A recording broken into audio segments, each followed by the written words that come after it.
Welcome to the Enchanted Ears podcast, where we discuss anything and everything Disney. I'm Angela. And I'm Joe, and on today's episode, we're talking about Disney's secret tech incubator program. If it's a secret, how are we talking about it? We're that good. Oh, really? We are, I would say secret agents. We're very good investigators. Am I like Kim Possible? We are exactly like Kim Possible. That makes you Ron. No, I want to be the naked mole rat. What's Rufus. That? Rufus. Yeah. I did not know 2 seconds ago what that was. And then because I knew that you were going to go there, and then I was like, what is its name? And it just popped in my head. Yeah. It's amazing how that happens. I'd rather be Rufus than Ron. Fun fact, never seen an episode of Kim Possible. Really? Yeah. Never. I know about it. I know the whole like call me, page me, beat me if you want to reach me, because you say that. I'm familiar with the characters, but have never seen one. I've probably never seen 30 seconds of an episode of Kim Possible. How have you never seen Kim Possible? It was like a Disney Channel staple when we were growing up. See, I don't think I watched Disney Channel. Did you watch like Even Stevens? Yes. Because like, okay, maybe I watched it because Christy Carlson Romano was the voice of Kim Possible and also my celebrity doppelganger. Yes. I think what happened was I watched Even Stevens, and then I didn't watch any other Disney Channel shows, and then I watched like Hannah Montana. Like that's like my bookend of Disney Channel. So like everything in between there, I feel like I missed. And I've probably only ever seen one episode of Hannah Montana. Man, I love Hannah Montana. And Miley Cyrus, Disney legend now. Yeah. Disney legend Miley Cyrus. So she is. But yeah, so it's the incubator program. It's the Disney Accelerator Program. It is secret, I feel like, in the fact that it is not widely known. Yeah. But this is something that Disney has had for a while. It's not like it's something they hide. It's not like it's we're doing Black Ops undercover missions here to get this. But it's something that they don't really publicize too much, at least in the past.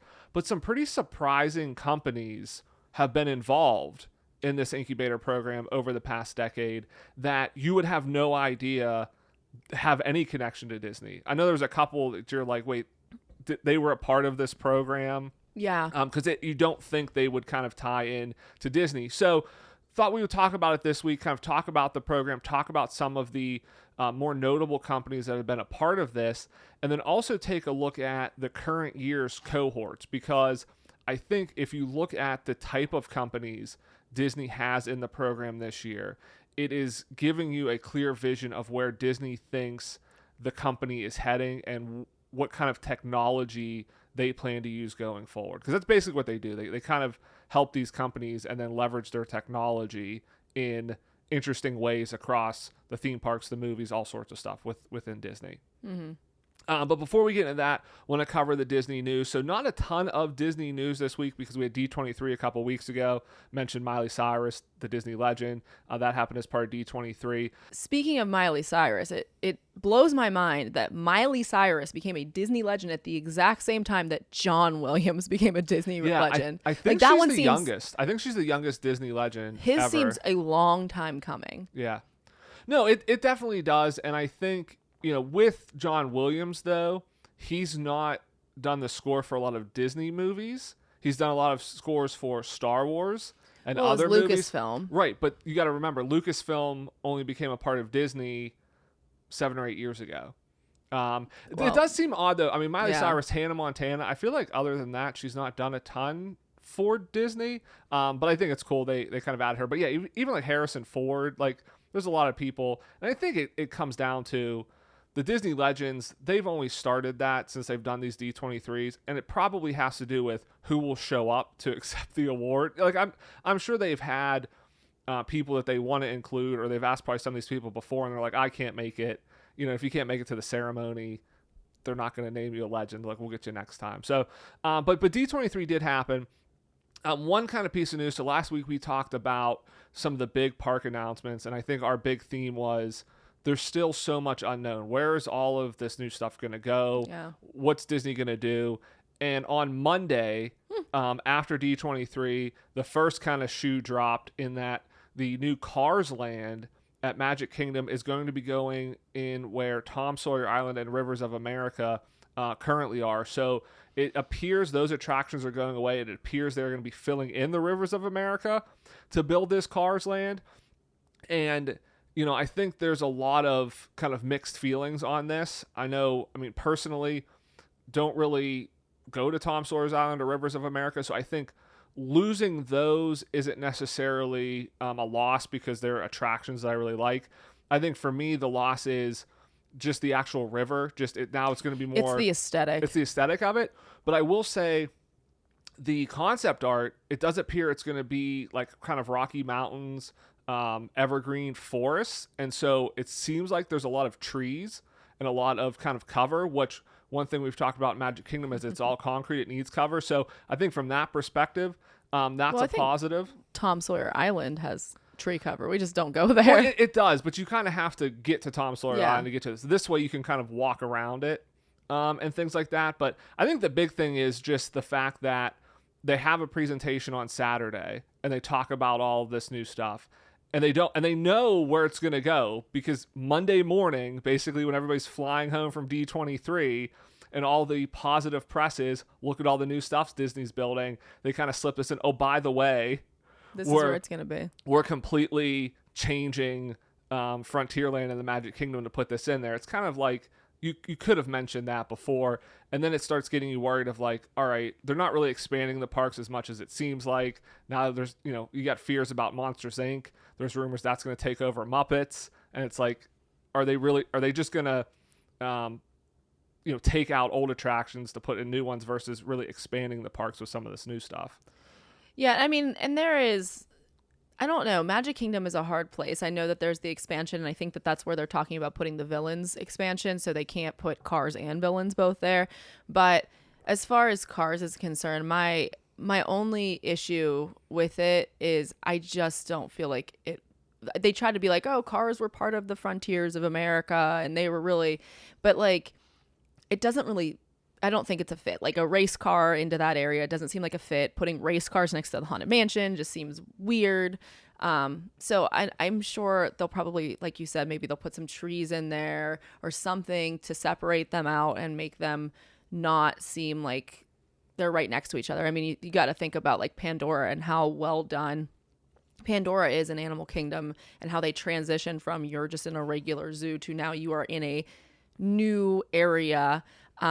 Even Toy Story Land, if you think about Toy Story Land over in Hollywood Studios, it has like a nice transition and you're there. So I'm sure the Imagineers will take care of that. It's just, I think my other issue is just why Cars? Like let West Coast have Cars.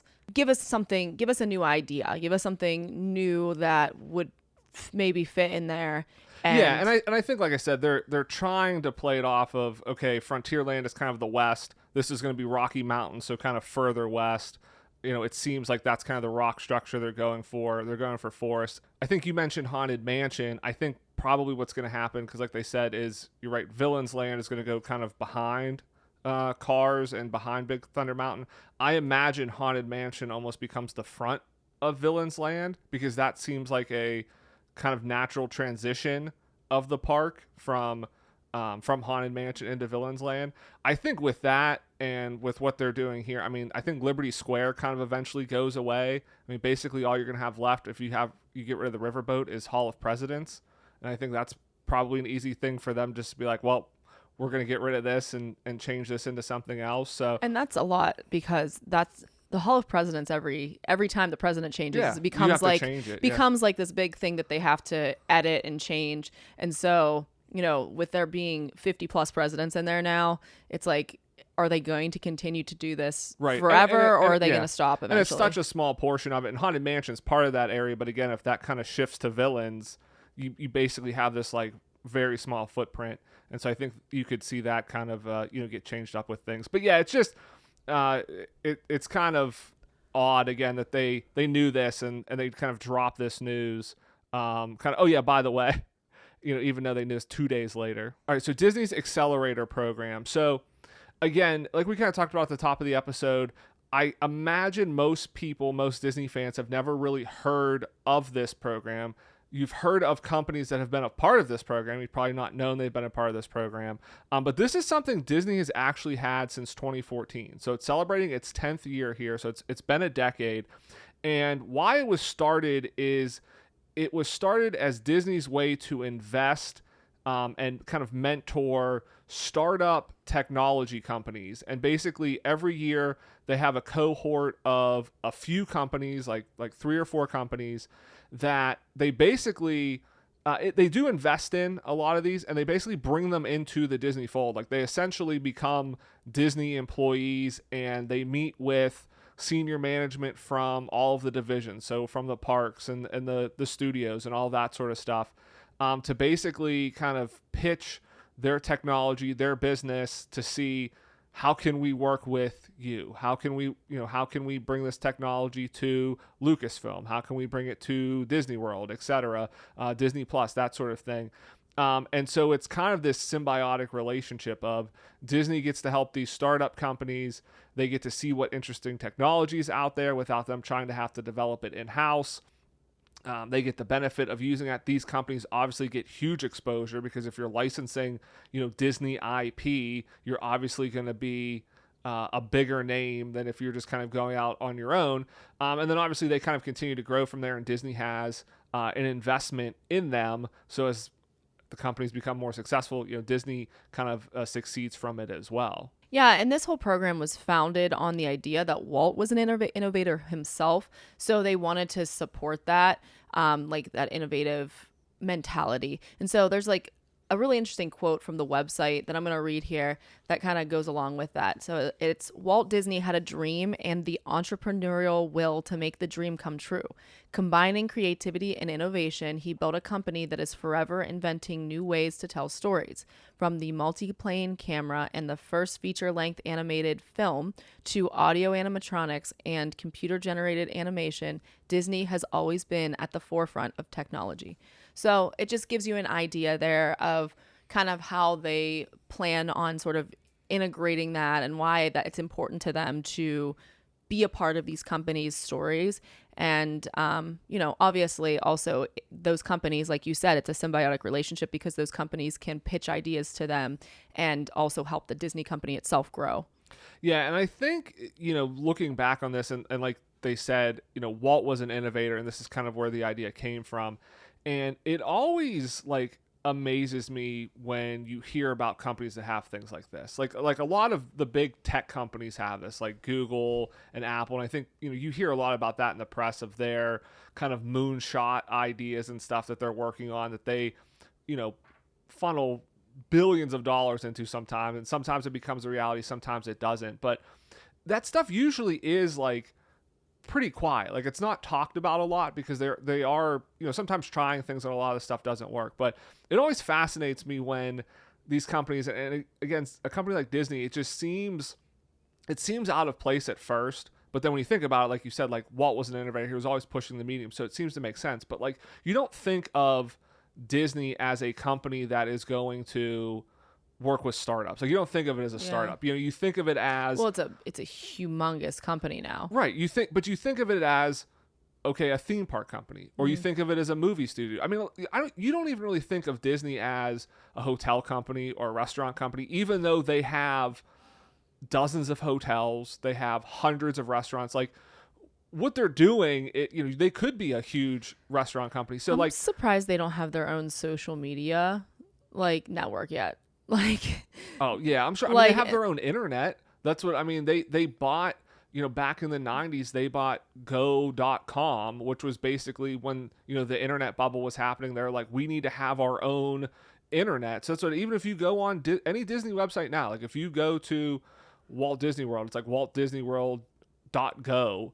I think they're still using it unless they finally like transitioned off of it, but it's like, it's an older technology, but they bought that company, and so they built everything off of it. And I think they've kind of continued to use it. But like you think of Disney as all these things, as a cruise line, etc. But like, yeah, you don't think of them as like a startup incubator or an accelerator. And it seems out of place when you hear about it. Like, what is this? But then you read that quote, and it's like, oh yeah, that's right. Like this sense of innovation and trying to push things forward and think about, okay, yeah, this is great, but what if we could do this instead? And like the multi-plane camera and audio animatronics. Like if Walt just stopped at Disneyland, that would have been cool. But he was like, no, I want to bring things to life. And now we have audio animatronics. Like it makes a lot more sense when you think about it in that respect. Yeah, it is. It's very interesting. And also, I mean, I have to kind of commend you on thinking about this as a topic, even because I don't think it would have ever occurred to me to ask that question. But I know that and we'll talk about it in a second, but we've had, an encounter with one of the incubator companies, which was The Void, which was a VR experience that was kind of in Disney and in a couple other places, but it did have like it was a really cool experience, and I wish that they were still around. But I'm kind of almost assuming between this and maybe some of the talk about from Epic Games, which is huge right now for Disney, that was sort of where you got that idea from to even cover this. Yeah, and again, I mean, it's 10 years old. I did see, like a press release, like Disney's talking a little bit about this. Mm-hmm. And Epic Games is one of them, which we will get into. Disney just made a massive investment in that company at the beginning of the year. And they talked about at that point, like it was one of the accelerator companies. And so again, like they kind of mentioned a little bit, but it's very easy. You could gloss over it. Like if I were reading that article, I would gloss over it, but you saw that and kind of pinpointed it as a point of interest. Well, thank you. I appreciate that. But I am just fascinated by this kind of stuff. And so when I found out about it, and then again, you see the companies that are in there, it just fascinates me that this exists. And then you realize maybe this is something you should start paying attention to, because this is going to tell you where Disney's going. In the same way, like you kind of got to look at the patents that come out of Disney. There's people that research anytime Disney or Universal files a new patent, because it's like, okay, what's this going to go in? Like, what ride is this going to be? What attraction are they going to use this for? What property could they use this for? Because that kind of tells you the next generation of attractions and things. Like you kind of have to look at this of like, all right, what companies are they working with? Where do they see the company going? So just to wrap up again, just kind of the whole program. It's a very short program, so it's only about 3 to 4 months. So they start in January, and then they have a demo day in front of at Disney Campus in May of kind of demoing their products at the end of it. So let's get into some of the notable companies. So Epic Games, we've already mentioned that one a couple times. That is probably the biggest name that has gone through this incubator program. And if you're not familiar with Epic Games, you will be familiar with their biggest game, and that's Fortnite. Yeah. So I'm sure if you've not heard of Epic Games, everybody's heard of Fortnite. Whether you've played Fortnite, your kids play Fortnite. You've heard about it on the news. Yeah, somebody that's played Fortnite. You watch D23 and they talked about... You've seen somebody flossing, and then you realize that I believe that is a dance that originated from Fortnite. Well, I was going to say, even if you watch D23, they had a whole 5 to 10 minute segment of the experiences panel where they brought out the presidents of all the companies to talk about, hey, look at all the Disney characters going into Fortnite. Yeah. It had nothing to do with Disney except the fact that Disney characters are going to be in Fortnite. So Epic Games was part of the 2017 cohort, which was stacked. Because we're going to get into most of these companies we're talking about were all from the 2017 one. That was a stacked cohort there. But they did Fortnite. But the other thing that Epic Games created, and I think it's lesser known, but I think this had a huge impact on Disney. So obviously having Disney characters in Fortnite, it helps them expand to a younger audience, that sort of thing. Kevin Feige talked about this, and it made a lot of sense that a lot of young people learn about Marvel through Fortnite now. Right. Yeah. Well, you got to think about it. You and I talked about this earlier, that a lot of people's exposure in our generation to Disney, you turn the TV on. You didn't have, I'm really dating us right now, but you turn the TV on a weeknight. You only had a select number of channels to choose from. And if you were on like one of the main channels like ABC or potentially Disney Channel, especially like Friday night, you're going to see some Disney movie playing. And so you tune in and you watch that.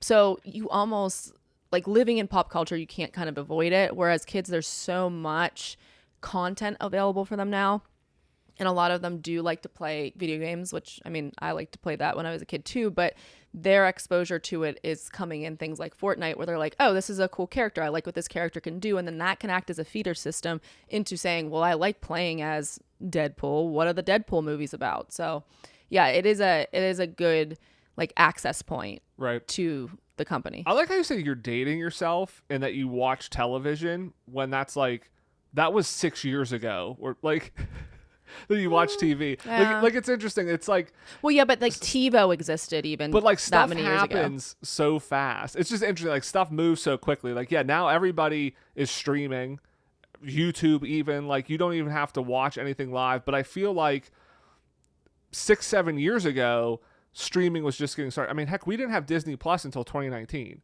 Yeah. So if you go back 6 years ago, there was no Disney Plus. You were watching things on Disney Channel. 2019 was 6 years ago. 5 years ago. Yeah, we're 2024, so 5 years ago. Oh my gosh. But so just 5 years ago, 6 years ago, you're watching things on TV. So it's funny when it's like, yeah, it feels like it was so long ago, and you're like, oh, I'm dating myself, but you're really not. Like, stuff just moves really quickly nowadays, you know? Nowadays, okay, Yeah. old man. He's trying to say it's not that big of a change. And then you use a phrase like nowadays. Okay.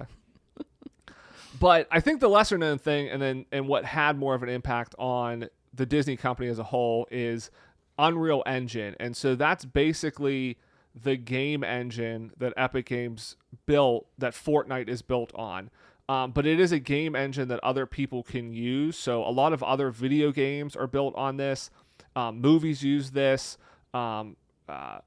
Attractions at Disney use this. So this is kind of the technology that Disney used throughout the company. So basically Epic Games got access to license all of the Disney characters in Fortnite to make Fortnite more popular, and Disney got Unreal Engine to use. So Stagecraft, which is formerly known as the Volume. The Volume, that is built on Unreal Engine to create those graphics in real time and move as the camera moves and provide the perspective and everything. So just for, a little bit of background in case you're like, wait, what are you guys talking about? This is what they filmed a lot of like The Mandalorian on. So it was where the characters, the actors were able to go on set, and behind them was actually a visualization of the landscape that they would be in. And they were able to kind of film that, and so you can actually look like you're in that. You don't need CGI. The scenery. You don't need CGI anymore. So they put scenery up front and things that were built, but in the background they could actually like put a video essentially. But as the character moves, like it's a really interesting. It's creating the world. So instead of having to film on green screens, you film basically like you're there. And they had this actually at D23. They had a little demo of it you could do. And then there's a few attractions that apparently use Unreal Engine. I was looking to find what the other ones are, but I know Smuggler's Run is definitely one that's on it. And again, the Unreal Engine allows it to, basically it's a game, and that's why Smuggler's Run is kind of like a video game where it can render in real time, and if you decide to go left instead of right, it automatically adjusts. It's not a pre-programmed video that you're watching. You're playing a video game live. And so Smuggler's Run uses Unreal Engine. I think it said, I saw somewhere that like a dozen attractions use Unreal Engine in some way, shape, or form, but I don't think it's like very heavily publicized of what they're using. So I'm not 100% sure what other attractions are, but I know Smuggler's Run for sure is, and then Lucasfilm uses it for Stagecraft. So Disney's been working with them for a while. Like I said, they did announce at the beginning of this year a $1.5 billion investment to create all new games and a complete entertainment universe, which is what they were pushing at D23. They actually streamed the parks panel in Fortnite as part of some Fortnite world.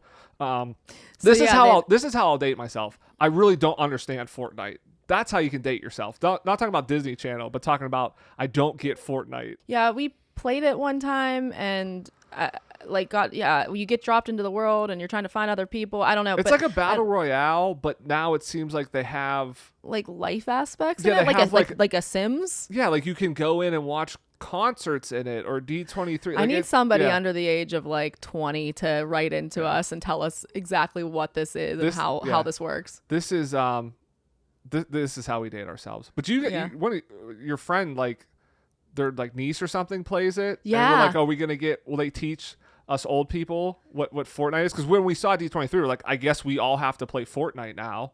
Yeah. Like, I guess we got to learn what this is. Yeah. So. She was like real excited too. She was like, yeah, I'll teach you guys how to do it. Because I'm interested. It's not that I'm not interested. I just feel like, I don't know. I don't know what the access point is. Yeah. Maybe what I could do, I could use my job in a very educational way for me. And I'll tell the kids to write an instruction manual grammatically on Fortnite. A grammatically correct instruction manual on how to do Fortnite. They would probably love that. But I think Disney's kind of really leaning into this because as part of the investment, they came out in the press release and said, in addition to being a world-class games experience and interoperating with Fortnite, the new persistent universe will offer a multitude of opportunities for consumers to play, watch, shop, and engage with content, characters, and stories from Disney, Pixar, Marvel, Star Wars, Avatar, and more. So, I mean, they're talking about shopping,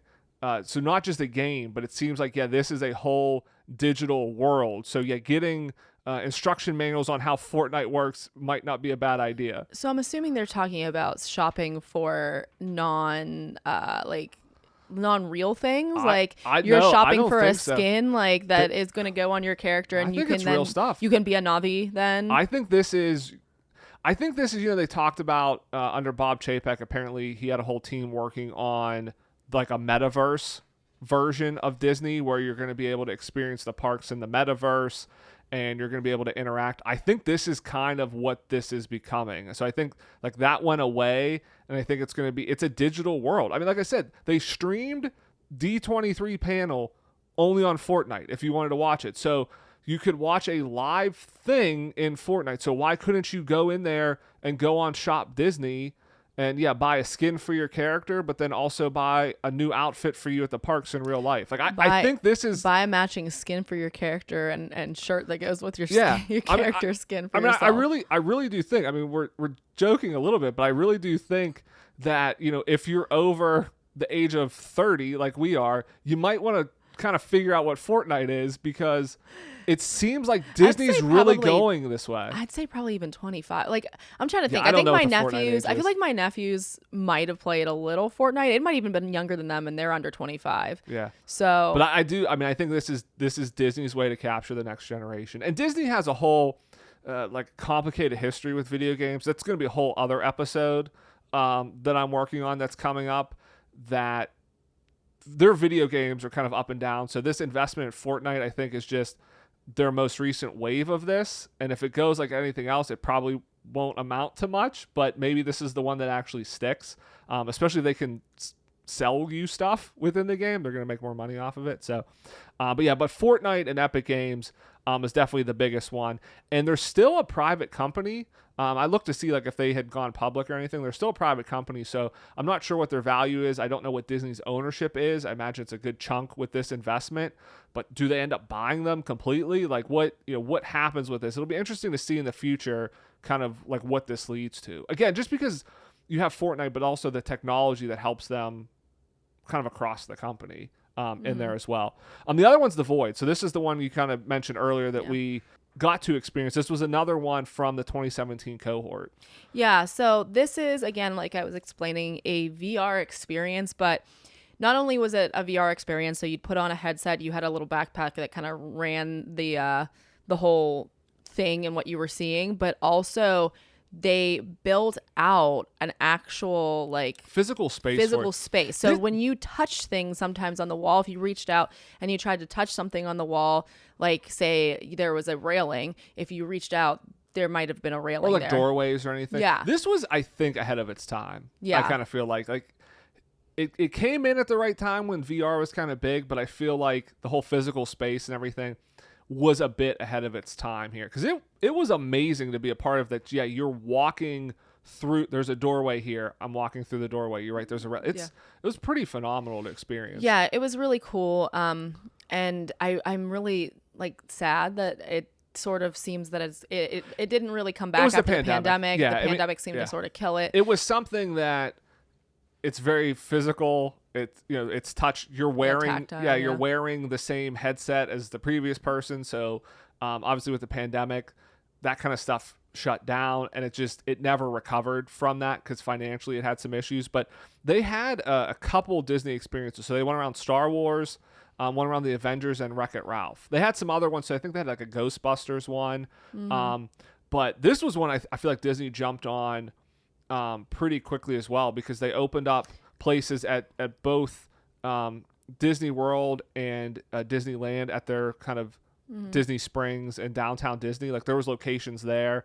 And then they started popping up and around like malls and stuff. Yeah, and there was one in Washington, D.C. We did the Marvel one there. Yeah. And I think they kind of just expand a little bit too much. And then, when everything shuts down, it becomes hard to pay your bills. And they didn't survive it. But this was a cool one. And again, you can see like it's VR. It's like the next level of technology. Disney's looking at, like, again, how can we tell our stories in more immersive and unique ways? Yeah, I think that I really would love to see this being developed more. I mean, it wasn't like perfect, and not everything you reached out to try to touch was there, but there were like, it was just so interesting how they did that. And I think that Disney has little areas where they sort of incorporate things that remind me of the Void. Like if you think about when you're on Flight of Passage and you stop and like you're in the middle of that like cavey thing and they blow the scent at you, like it kind of reminds me of that, because you're in a physical place with like, and you're getting a visual feedback, but you're also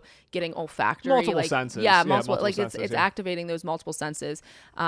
But it was just like an interesting way of getting your sense of sight and sense of touch. Yeah, I think it was interesting because when the Void came out, I think a lot of people thought like, oh, this is like the next version of Disney Quest. Like I think a lot of people thought like, oh, this is where Disney's going in terms of Disney Quest, because Disney Quest had a lot of this stuff where like it tried new technology and games and stuff like that. We did a full episode on Disney Quest a while ago. Yeah, and so I think people thought this is where this was going, but it ultimately didn't go there. Another one in 2017, again, Stack Cohort, was Kahoot, which I was really surprised because Kahoot is a quiz app, and I'm like did you even know what it was? Why? Yeah, I've heard of Kahoot. Okay. But I always thought it was just to use like in your classroom. Yeah. But apparently they have like themed quizzes. So I looked into this because they have a lot of Disney themed quizzes. So that's kind of their like current tie-in with Disney, that they that's how they utilize the IP. Because I was like, why would they be a part of this? Like, what did they get out of this? Why does Disney use them?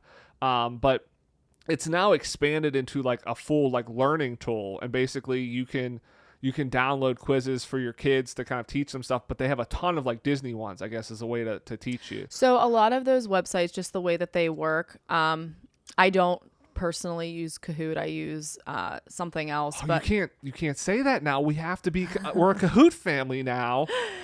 I think the one that I used was like developed by a kid, so it's like more gamified than Kahoot, I feel like is.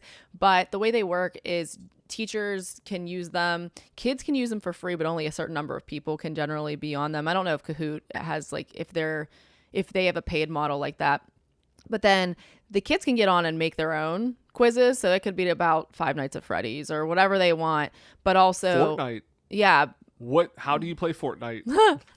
But also, yeah, as a teacher, you can create quizzes, and then it's a more engaging, fun way of reviewing with the kids. So it's just a way to, do something a little bit different and have a fun day. And hopefully, if the kids utilize that as a tool, then the teachers usually put like a lot of the test questions on there. I feel like a lot of teachers do that. So that's inside baseball. You can't be telling people you that. Use that. Your teacher makes you a Kahoot or a something like that. Then use it, and then a lot of times, I bet you any money those same exact questions will pop up. Yeah. So it seems like though they have a whole store, because that's what I always thought it was. It was just you made your own quiz and did it. Because I'm sure a lot of people have heard of Kahoot, especially if you have kids.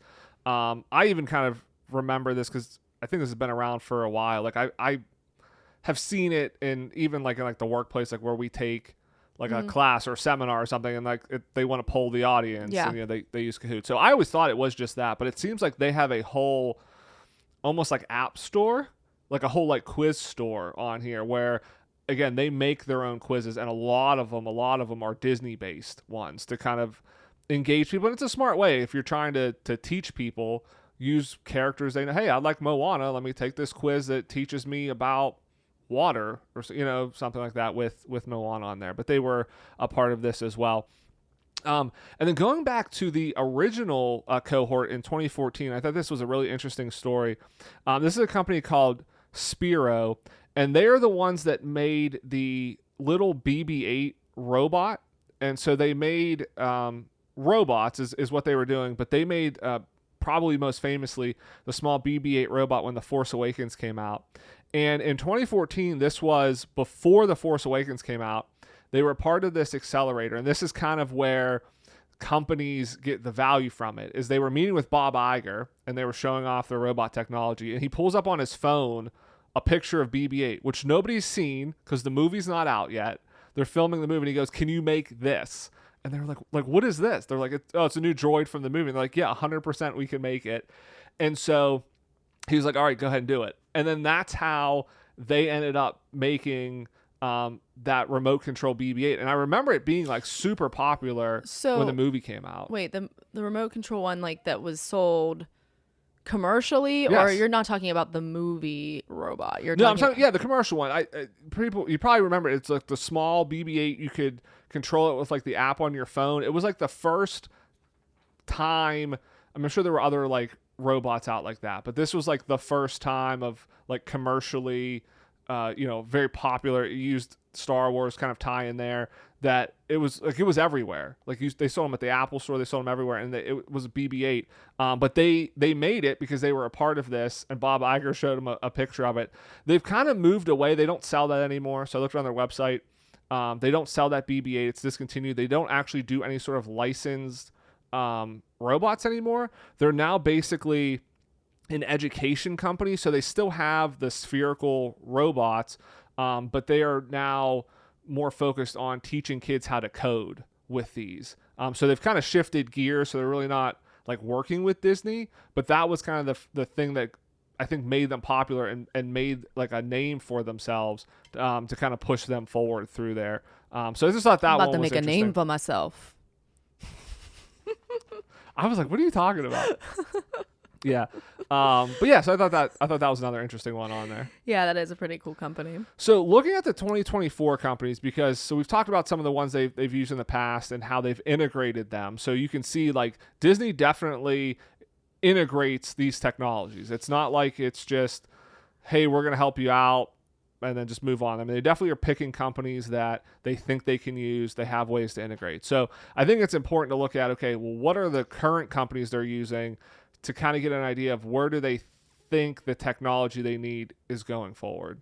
It's kind of an interesting lesson on how Disney, sometimes you can think of it as like a person. And so as a person, if you surround yourself with people that you aspire to be more like, or find a team of people that fill out areas of weakness that you have, then you actually, like, it makes you better as a person. And that's kind of what Disney is doing as a company, is saying, well, these are areas where we are a bit weak, or areas where we could make steps forward. And so we're going to take these smaller guys and help them out. But also it's not fully like, we can learn from them. We can develop mutual respect and a relationship together, but also we're going to get like a return on that. Yeah, exactly. So it's a good way to put it. Mm-hmm. So all that being said, the future is AI and VR, which I feel like AI is big everywhere, but it seems like Disney is really leaning into that. So in the 2024 cohort of companies, there are 3 AI companies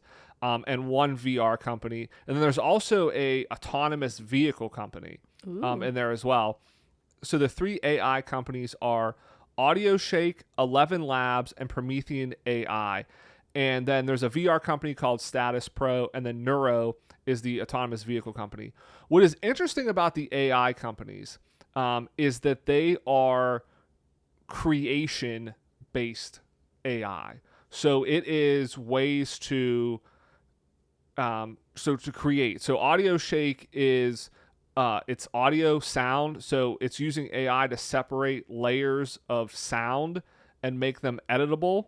And interactive. They actually have a deal with the Disney Music Group for this, but it's a tool to create audio, to separate and change tracks edit it, that sort of thing. 11 Labs is AI dubbing and voiceover. And this one's really interesting. So Audio Shake, I think you could go, all right, are they going to create audio? Like, again, you kind of get this whole thing with AI. It gave me like spiders under the skin feeling of like, you can make it, again, it's one of those things where it's like you can take a video of somebody and make it sound like they're saying anything even though they never said it, and it convincingly sounds like them. Yeah, I think that's probably more 11 Labs. I think the Audio Shake sounds more, the sense I get is that's more like, hey, you have a song and you want to take the track out from the singing of it, and you want to change that and keep the audio of the person singing the same, or you want to change part of that. Or I think it's like they're mixing audio from movies. This may help kind of clean things up, but you do get into this. And I think that's the thing with AI of like, are you going to now get people out of a job because you can just dub their voice and make them say anything. Right. Yeah. It's just, I don't know. I feel like that there needs to be some international laws that need to be passed based on how you can use somebody's voice or somebody's likeness. Yeah, and that's a whole like larger question and everything that's like huge, that. But 11 Labs is really interesting because it's AI dubbing and voiceover.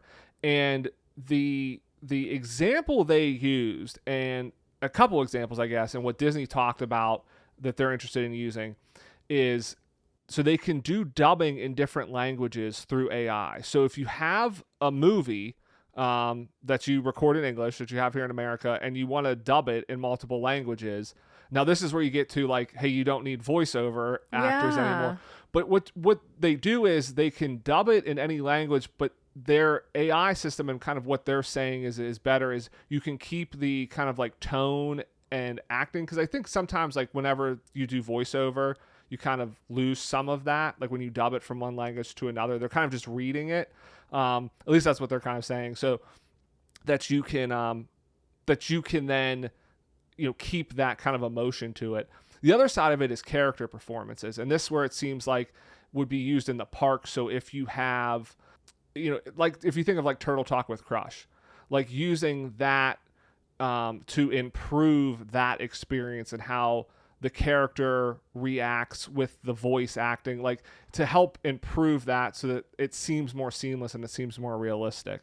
But this one does kind of seem like, okay, how is this actually going to get implemented? Like, you're right, there's a lot of questions on this of like, okay, are we no longer going to need voiceover people anymore? Like, we're just going to use AI, and just, there's a lot of interesting questions. So I think this one is a very interesting company that Disney's starting to work with, and I think we'll definitely see a major impact going forward with them. Yeah, and like it just makes me think about how I'm pretty sure it was Jackie Chan was the voice of the Beast, like both the voice and the singing voice of the Beast, and it's like with this company that would have never happened. Yeah, you wouldn't need that anymore. But it's just like that is just such a cool little fact where you're like, they get like big actors in these other countries, and then people that you think of as one thing, like he's the karate guy and he actually can sing and he's doing voiceover acting. Like that's really cool. That's a cool thing. And without, you just don't get that with this. And then Promethean AI, this is an image generator. So it does image generation, but it also does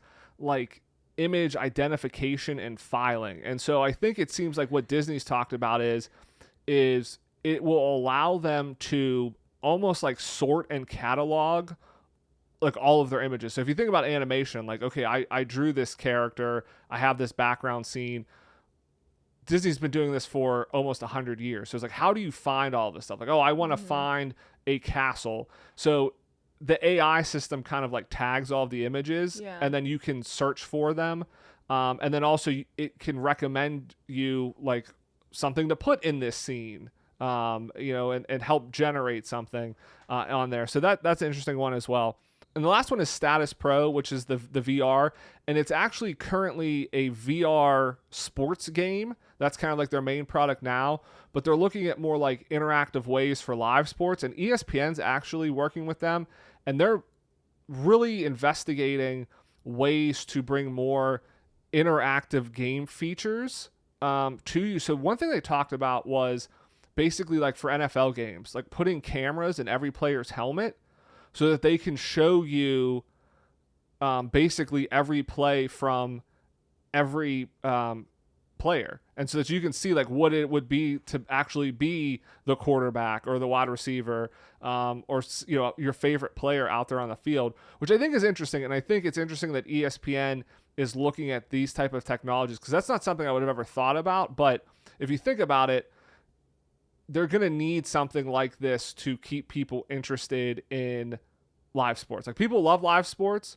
but you're going to need things to kind of take it to the next level as AR, as augmented reality and virtual reality kind of takes hold. Having these things, having more like stats ingrained, like the thing they did with Toy Story, like they had that whole game in Andy's room, that kind of used, virtual reality technology, and they leveraged all of the sensors. So apparently for the past decade or so, every NFL player is covered in sensors, and that's how they know all the stats about them. But that's actually how they made that work. And they were able to take the live game data and, kind of digitize it, make it in Andy's room, because all the players had sensors on there. So they're starting to leverage this data in interesting ways. Again, I didn't know that happened. By your face, you seem very surprised by that. First too. of all, I'm confused. What are you talking about with Andy's room?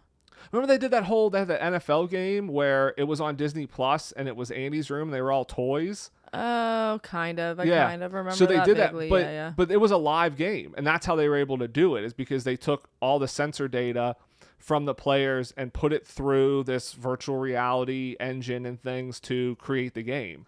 Okay. So it is interesting that they're looking for more ways like that to make sports more interactive and have unique ways of presenting games to people, to a broader audience. So yeah, I think it is interesting, again, that you look at this, that it seems like Disney is kind of going all in on AI, and it's trying to find more ways to use it. So I would not be surprised, as in the same way that in 2017 or so, they had Epic Games, and now they're huge into Fortnite now. They had The Void, they had that experience that I think you're going to see them utilizing. I think they're already starting to utilize some of this AI stuff internally, but I think it's going to become more, forward facing just as technology progresses, and it progresses that, Disney has this stuff, and it's going to seem like it comes out of nowhere. But if you kind of look at this, and we look at, next year's cohorts and things like that, like, I think you're going to see this building.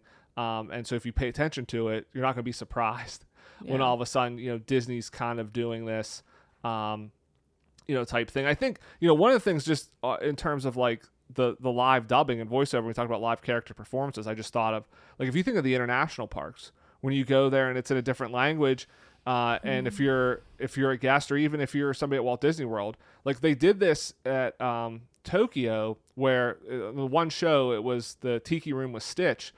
They gave us almost like a little like Tamagotchi thing, like a little handheld electronic thing that was in English. So you kind of had to read it to kind of follow along with the show. But you could imagine this, that in all of the parks, they have devices that you take and you pick whatever language you are. So there's a lot of international guests at Walt Disney World. There's a lot of people that travel to Disney parks internationally. And, it's like an earpiece, and it live translates. I mean, a lot of the stuff is obviously pre-recorded, but like if you did a Turtle Talk with Crush, you could just hear it in whatever language you wanted to hear it in automatically in a live kind of dubbing of it.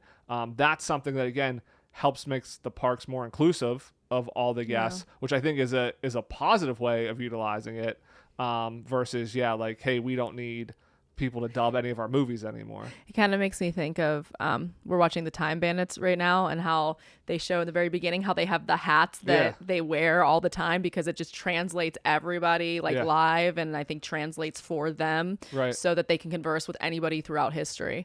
I mean, again, with stuff like this and AI, like, we're close to that. That's really cool. You could probably see that in the next decade here, that you can just kind of converse with everybody. But so I think it's interesting. I think this is something that as Disney fans we don't often hear about, but I think it's something we should be looking at, to kind of just give us a perspective of where Disney is heading in the future. But that wraps up the show for this week. I want to thank everybody again for listening. If you've not done so, please leave us a rating or a review. Subscribe wherever you get your podcast. It really helps, and we really appreciate it. Thanks for lending us your ears. Have a great week, everybody. We'll see you here next Monday. Bye-bye.